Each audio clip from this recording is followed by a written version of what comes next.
Hey guys, so today is going to be interesting.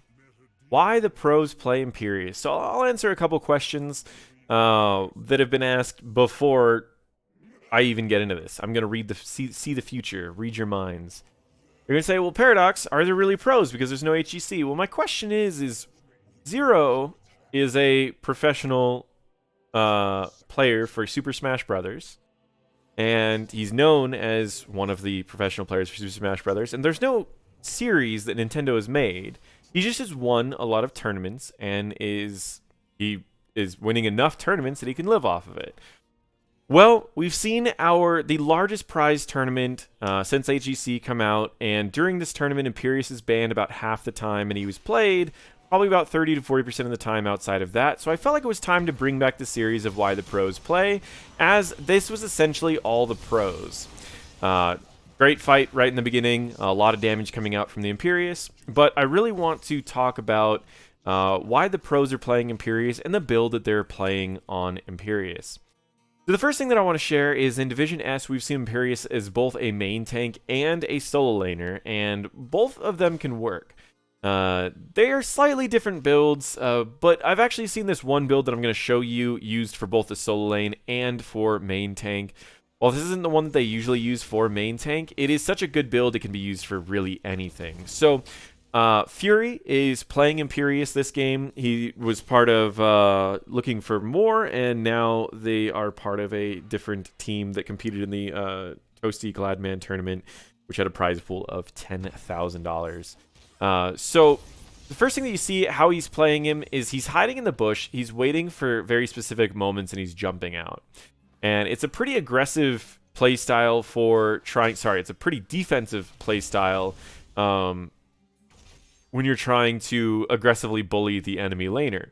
You let them kind of step up.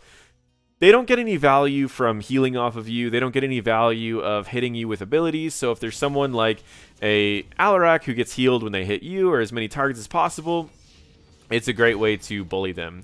But the way, if you can see how he's doing it, he's hitting them with the Q whenever they try to go for a globe. So it's making it to where not only are you preventing them from getting that globe, but you're also going to be getting a globe out of it. So it's a pretty unique charge. It's, again, a defensive playstyle. This is, in my opinion, if you could find the calculated playstyle of someone who has a spear, and I would imagine they would play kind of, or they would fight kind of similar to this. And it's a pretty cool way. So anyways, let's start getting into the build a little bit and talk about the talents that he's going to be picking up. So level 1, this talent is what's making him come back into this meta after he was being used only as a solo tank. Now he's coming back as a solo laner. Burn the Impure allows you to do 2.5% of the hero's maximum health every auto attack as long as they have Valor's Brand on them. Valor's Brand is easy to apply because you're going to be applying it 4 times a second with your E.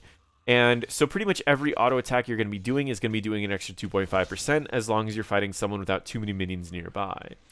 Then at level 4, we're going to be picking up Battle Hunger. Once again, this is based off of your Valor's Brand. You hit someone with that has your Valor's Brand on them, and you're going to be healing yourself for for a 104 health, which comes out to be, I don't feel like doing the math right now, a decent percentage of your health. So you're essentially dealing damage and healing every time you can get those off. And it's a very powerful combo in the solo lane because you're really hard to deal with. Holy Fervor, I mentioned that this would be a requirement of him in the solo lane, as it allows you to pretty much always get wave clear, which is something that all solo laners need. So you'll have the wave clear that you need, and you'll also be able to do AoE damage while you're slashing people. The other reason why it's cool is because you're hitting people for more damage. So while you activate this, you're doing 207 damage per attack, when normally you only do 160, meaning that you're effectively doing 25% more damage on your auto attacks while also making them cleave, and your cleave is also going to be breaking any of the Valorous Brands that you're going to be applying to any of the enemy heroes. So, for example, if you can get Valor's Brand on 2 or 3 people at a time, you're also breaking it on 2 or 3 people at a time, effectively dealing the 2.4% of the max health to possibly up to 3 people every time you're swinging. if the E procs could go correctly. I mean, if the E procs go perfectly, you could do it to 4 people at a time, but it's very rare that it's going to do that without repeating a couple times on other heroes. So this is the key piece for this build, and then 13, 16, there are also some key pieces. Level 10, the majority of people have been going Angelic Armaments. Fury's going to be going a different ultimate in this particular game, but that doesn't necessarily mean that that is the pick that you want to be going. Angelic Armaments gives you the possibility of doing a ridiculous amount of damage to one target. I kept joking around about how you could one-shot a Diablo, and it was just a trick that I was talking about to a few people, but essentially what you do is you lower the enemy's armor by 25, which then makes it to where you do 25% more damage, and then you hit a Diablo who's using Lightning Breath with all of your strikes of your Angelic Armament, meaning that you are going to hit them for 1200 damage, and you increase that by 25%. Yes, it's not quite enough to one-shot a Diablo, but when you're combining that with the fact that you're hitting them with your E and your auto attacks and a little bit more, you'll notice that it can be a scary amount of damage, and it's enough to do probably about 70 to 80% of a Diablo's health. I actually about one-shot a Leoric the other day where he used his E to get away at about 60% health, and while he was sitting still with his E, I hit him with my Angelic Armaments with all 6 of them and just blew up about 60% of a Leoric's health. So it's a pretty cool tool that you can use to really blow up a single target. And it also gives you a shield that can prevent a little bit of damage. But primarily, if you're in the solo lane, you're picking that up for the burst potential, and then the shield is just kind of icing on the cake. He picks up Wrath, and his Wrath, he uses it just really to get people into a position of towers or get them away from their team. But it's not really being picked by any of the pros, so I will tell you guys right now that this isn't really the ultimate that people are normally picking. He picks the other ult later in another game. We can see him fighting. Really, whenever he wants to fight, he can do quite a lot in these fights. He pretty much just pops his cleaving attacks, his bonus damage, and he can melt through just about anyone he wants to. And he ends up dying here, but normally he can just really blow through anyone that he wants. We're going to fast forward through this death, and we'll bring into the next one. Level 13, we're going to be picking up Divine Rage. It's going to lower the cooldown of your Molten Armor, allowing you to get that off more often, which means that you're going to be healing, dealing more damage, healing more, dealing more damage, healing more. And then at level 16, you're going to be lowering armor in the solo lane. The tanks, or the players who've been using this as a tank have been picking up the 50 armor from the Sovereign Armor, but I've even seen some of the tanks run the Melting Touch, although I do think that's a little risky. I would imagine you can only really do that if you have another tank. So whenever we get into fights like this, you can see how it does get pretty crazy, the amount of damage that he has available, and how scary he can be when he's just trying to bully people out of these areas. Like, a Diablo walks up for even just a little too long, and suddenly the Diablo is half health, and the Diablo is trying to get through this Imperius and just taking all of its health onto any other target that he jumps onto. You can see just their health is just melting away, dealing tons of damage, getting flips off, drops them, and then just takes them out. So it's a really strong build. You're really hard to kill, and you do a lot of damage. And I would say that being used in the solo lane is probably where Blizzard's going to really want them. I mean, they've already said that they want him to be a solo laner. And it's a very tricky solo laner because you don't really have that many escapes. You don't have a lot of wave clear without picking up Holy Fervor. But in this particular build, you do kind of have everything that you need to really be effective. And there's a lot that you can do to be really scary. I mean, if you saw the health of that Alarak, he got hit by one major CC there and then just absolutely blew up from just the extra damage, the explosion, because he was able to hit with all 3 of them and then proc the Valorous Brand for that extra damage. And it was just a scary amount of damage.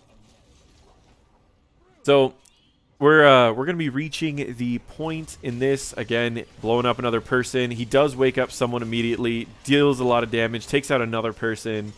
It's just a ridiculous amount of damage. It really is. And his cleave's getting up to 273 damage a cleave. So again, that's still 25% more than his regular auto attack, and just everything's absolutely just getting destroyed.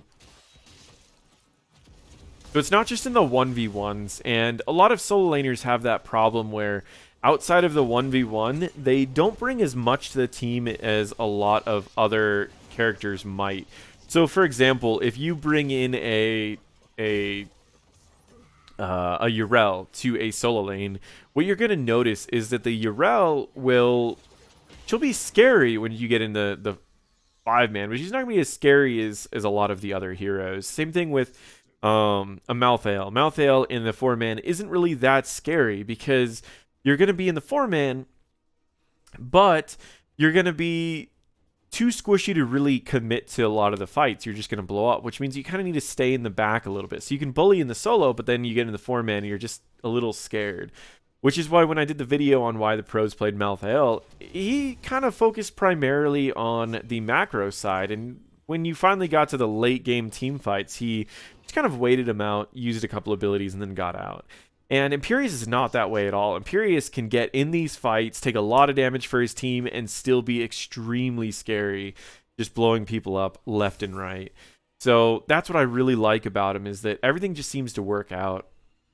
He's doing tons of damage, he's healing a ton, and he's just overall really scary. And the playstyle that Fury takes with this is really defensive, and it seems like this type of playstyle I would see, again, if I saw a warrior who actually had a spear, they would play pretty defensive like this. They would try to hide and then wait until someone came close and then push forward with it, rather than any other type of playstyle. And it's just a pretty cool way that he takes this. He takes it pretty seriously. So if you're ever trying to play Imperius, this is how I would recommend playing him. Just abuse the fact that you are very hard to kill. Abuse the fact that you're a bully in lane. I mean, look at that damage. That Diablo went from 35% health down to nothing without even using an ultimate ability or anything. Right here is a little sketchy, but we do play a little aggressive in some of these. So just know this isn't really pros versus pros, but I wasn't able to. So I was going to explain that too. The Toasty Gladman, while he was used a lot for those, I wasn't able to get those replays yet. I'm still asking about that. My goal is to get those replays and then to do some analysis on those particular games and the heroes that were played, the new heroes that are meta, and kind of go from there. Look at that damage. Every hit is doing a ridiculous amount, and he does that swipe. Even if he's against a single enemy, he does that swipe against them to get that extra damage, because it does scale. It's got a scaling damage, and it does a lot more than your regular attack does. So if you're doing that, if you get your W, your Q, your E, and then you pop the Holy Fervor and you attack someone, the amount of extra damage you get from your Valorous brand, plus the Holy Fervor, you're doing something like 30 to 40% of someone's health, and it is crazy. So if you're trying to melt down a tank, the percent health damage and continuous attacks is huge. But if you're trying to melt down anyone who's not a tank, you can burst them by hitting them with all of your abilities and then using a Holy Fervor, and you can do something like 30 to 40% of their health, and it is just, it's crazy. Plus the fact that both of his ults are extremely powerful. While we are seeing mostly just the throw right now, it doesn't mean that there aren't other options that are just as powerful. And so we have another fight that's starting up right here, and he gets back in these fights, pops his Holy Fervor, and just starts swinging away, doing crit damage of almost 470 damage when he's attacking. And he gets right onto this this Sylvanas, tosses her into the air, drops her down, gets a crit, 332 damage, 370 damage onto this Rhaegar, 320, 309. I mean, every hit that he's doing is just doing so much. It's very easy for our team to clean up after he takes everyone out. He gets everyone low. He bullies them. They didn't get him even low at all. He's still at full health, just dropping everyone. So that's how you should be playing Imperius. You should be this unkillable force that's just scary. And I'll talk a little bit about some of the other builds on him. I've played Imperius a few times. I'm still pretty low level with him. I mean, I got him to, like, I think 4 on the PTR, and then the when he actually released, I only got him to maybe 5, I think. But I'm sitting at like 100% win rate with him right now. That's not saying much. I think that's out of like 10 games. I've played them both as his tank build. So to talk a little bit about the tank build that was being played after they made the change, or before they made the change to burn the Imperius, it was Impaling Light at 1 and Flash of Anger at level 7, and that the rest of the build's essentially the same. The reason why you went with this is to lower the cooldown of your Q, and then to charge in, do a lot of burst damage, and then to take people out afterwards.